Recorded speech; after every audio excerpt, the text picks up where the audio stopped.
Hey guys, Pedro here to do an album review. Today I'm here to talk to you guys about the brand new record from Aenimus, Dreamcatcher, out February 22nd on Nuclear Blast.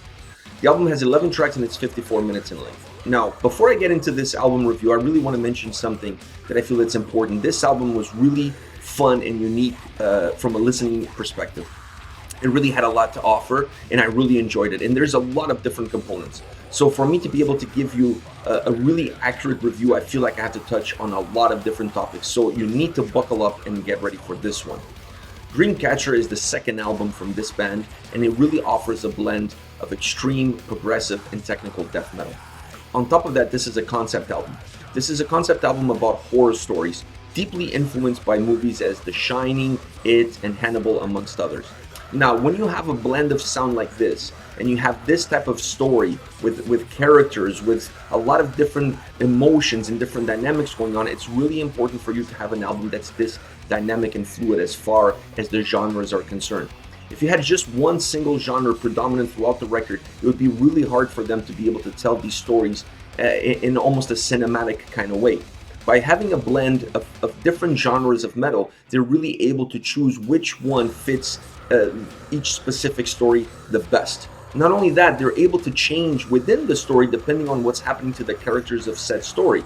So they're able to start a song more from an extreme metal perspective, change it into progressive, and then finish on a technical death metal side. They're really able to combine all of them in specific tracks sometimes, but throughout the album. This to me is extremely, extremely important. If you're going to have a concept album that's going to touch on these kind of stories, that you have characters, that it's really about passing a message of the story to the listener, you need to create a sound that becomes the soundtrack to those stories, that enhances the storytelling, that creates an atmosphere, a mood, that sets a scenario for you, if you will. So having that blend of sound is extremely important on a record like this in order to really bring the stories to life. I feel that they did it, and they did it extremely well. At certain points of the record, I almost felt like I was listening to an audiobook, not necessarily listening to a metal album. When you get to that point, you know you hit the nail on the head and you have the perfect album for what you wanted to achieve with your sound and with your lyrics. On top of that, I don't think Dreamcatcher was their choice of name for the album by accident. For those of you that are not aware, Dreamcatcher is a Native American symbol used to protect of evil thoughts, of evil dreams. It's supposed to catch them before entering your mind. So it's an amulet, if you will, that protects you from evil. So I don't think the choice of that name was by fluke, considering the content, the lyrical content of the record. That name fits like a glove, almost like the two go against each other. You have so many evil things and evil characters within the stories, and then you have a name of an album that's Dreamcatcher, that's encompassing, is holding all of this evil within the record, not allowing it to come outside and infect the minds of the young or of the youth, if you will. So I really feel the name Dreamcatcher is a perfect choice for a record like this that has this type of lyrical content. On top of that, they put track number 11, the last track on the record, is called Dreamcatcher and is an instrumental track. I absolutely loved it. I thought it was absolutely beautiful, and it really did something to the record.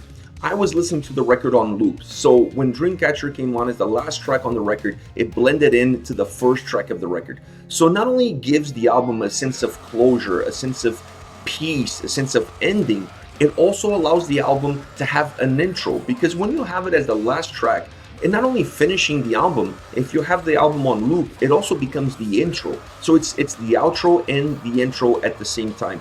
From that perspective, I really like what they did with the instrumental track by adding it at the end. It would have worked if they added it at the beginning, but I almost feel for an album like this, for the content that it has, for how dynamic it is, having it as the last track is absolutely perfect, because it really blends into the opening of the following track, which would be track number 1, if you have it on loop. Now, there are also some guest appearances on this record. You have Mike Semeski from Intervals, you have Jamie Hanks from I Declare War, and you have Brian James from Fallujah. So you also have some guests on this album. If like what I just said before wasn't enough, now I'm giving you a little bit extra incentive for you to go out and pick up this record and listen to it. On top of that, there's 3 components that I really feel like I need to mention a little bit more in detail: vocals, guitars, and bass. I really like what they did with the vocals. Obviously, the album is predominantly harsh vocals, but they also included clean vocals. I felt so taken by the clean vocals of this record. It really blew me away. I wasn't expecting them when I got to sit down and listen to the record, but the more I listened to it, the more it made sense to me from a storytelling perspective. You really need those clean vocals in order to better tell the lyrics and better tell the story, because depending on what the mood is or what part of the story you're in, and you want the character of the story to speak almost like if he's speaking in the first person, it makes a lot more sense to have the harsh vocals representing the evil and to have the clean vocals representing a pure soul character, if you will. So I really like what they did as far as changing the harsh vocals and using also clean vocals onto the record. On the guitar side, I really like the sound of this record. I like the progressive sound of the record. I like the technical death metal sound of the record, and I like the extreme sound of the record. There's also some riffs there that have a real pungent feel to it. I really like the overall sound of the record. I like the solos. There's nothing wrong with the guitars on this album. They did an amazing job creating a guitar sound specific to each song that really blends well with the track, but also elevates the storytelling and it elevates the track itself. The bass, last but not least, I really feel like I need to talk a little bit about the bass here, because a lot of the times when I do an album review, I really don't mention the bass player or the bass on the record. It's the forgotten band member, if you will. And I feel in this record they really use the bass well. There is a couple of songs that really use the predominant bass track, so instead of having the bass in the background, they had the bass more in the forefront to give the song a little bit of heaviness, to give the song a sense of darkness. The bass really does that well. It really adds a sense of darkness to the record. So I really like how they use the bass. I like how the bass sounded on this album, and I like the fact that they had it coming in and out of tracks, sometimes more predominant, sometimes less. I like that because it adds a different dimension. It adds almost a different atmosphere, if you will, to the tracks where the bass is used in that fashion. Now, as far as songs are concerned, I'm not going to talk about singles. I want to talk about tracks that haven't been released yet. I'm going to start with Eternal. Killer starting riff. It hooks you immediately, and then it not only hooks you, you get hooked with a riff in the song, but then when the harsh vocals kick in, you're absolutely going nowhere. You're just sitting down and you're mesmerized with the sound that's coming at you from this song. The beauty and heaviness of the harsh vocals and mixed in with the guitars, they just pound you to submission. It is a double team, if you will, of heaviness, of aggression, of sound that comes at you.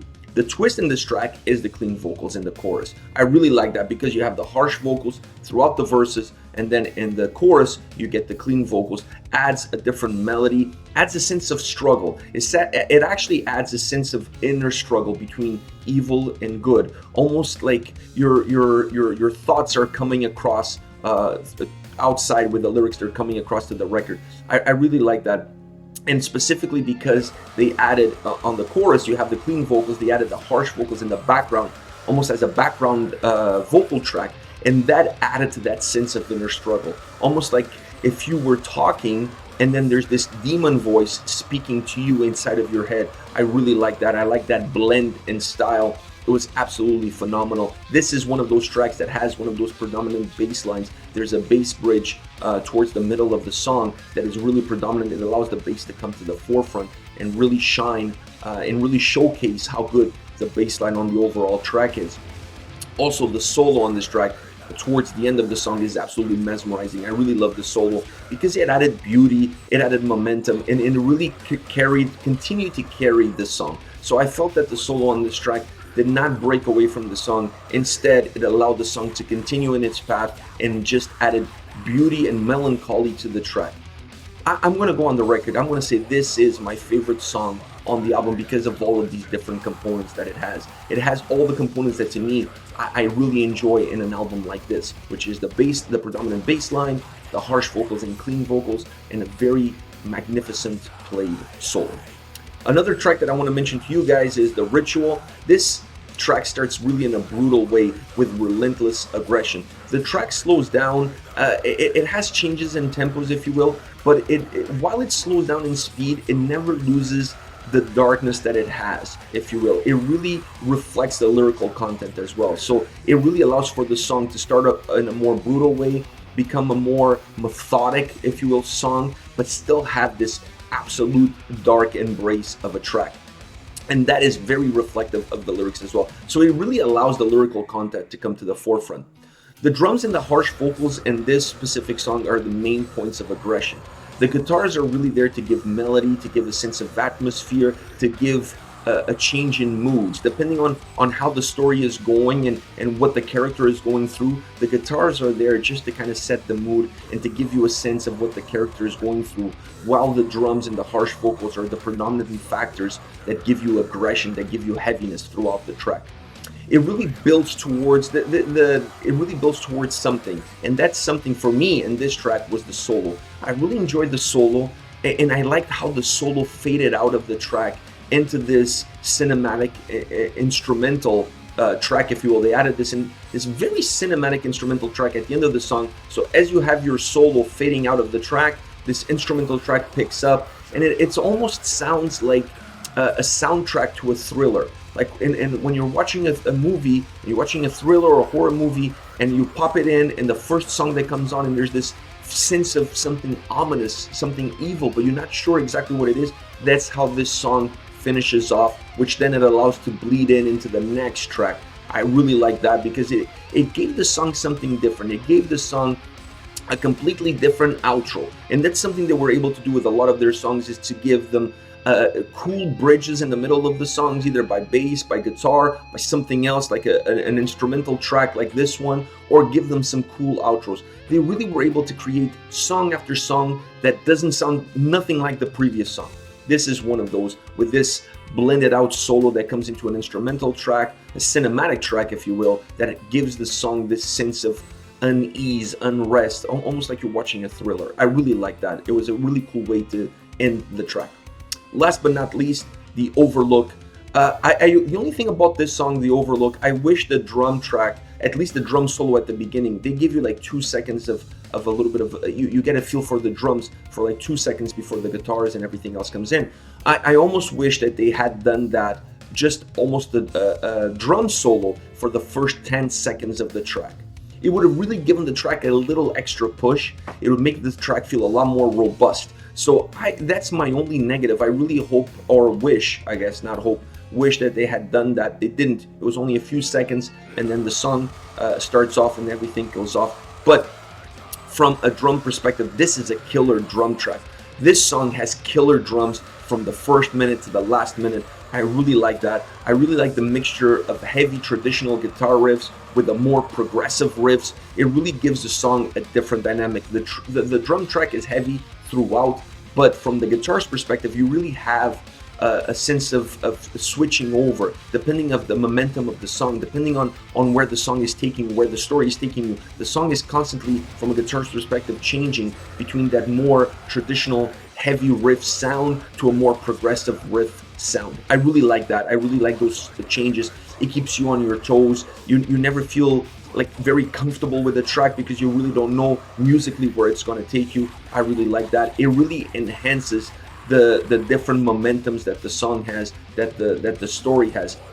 It really combines, perhaps this song is the song that combines progressive, extreme, and technical death metal the best. I really feel like this song, from all the tracks in the album, is the one where you can perhaps pick those three styles apart in different parts of the song. It really allows you to really feel how those three styles come together, and perhaps this is one of those songs that really encompasses the whole overall feel of the record the best. Alright guys, this is it for me. This is Aenimus Dreamcatcher, out February 22nd on Nuclear Blast. Like I said, if you're a metal fan and you're a fan of horror, and you like extreme progressive technical death metal, pick up this record. I don't think you're going to be disappointed. It really has a lot to offer, and from a storytelling perspective is really captivating. I really enjoyed it. But let me know your thoughts in the comment section below. I'll be reading those and getting back to you. Take care, guys.